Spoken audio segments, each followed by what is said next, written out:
Detailed steps to guide employers on how best to carry out pay cuts amid the pandemic, if necessary, were released by the National Wages Council today.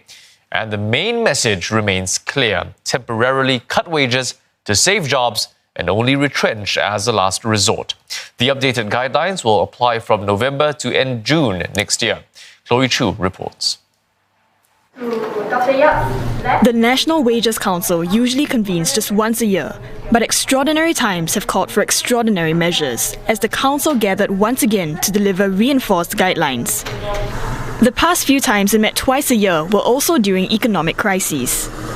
Our ability to now come up with a new set of guidelines attests to how well our tripartism is working in Singapore. It's taken all three parties, particularly the employers and the workers, to get together to finalize these guidelines. There is a lot of give and take, and very importantly, a lot of trust.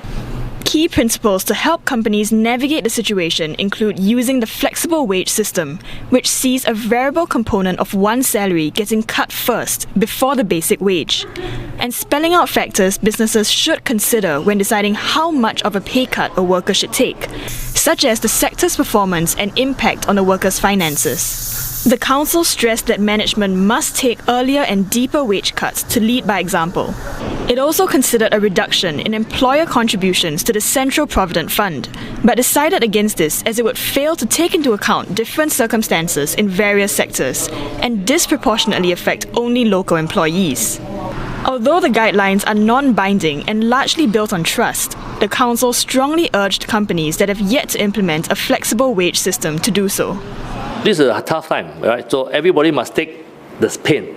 So how you spread the pain among all, right? The business, the employees, and even other parts of the ecosystem. In the flexible wage system, it doesn't add only one way in cutting wages. It actually also add a way of good time when you're actually trying to pay.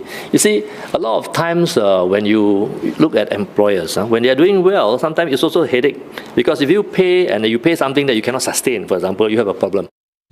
President of the Labour Movement, Mary Liu, says employers must ensure that the pay cuts are fair to workers and they should still be able to meet their basic needs.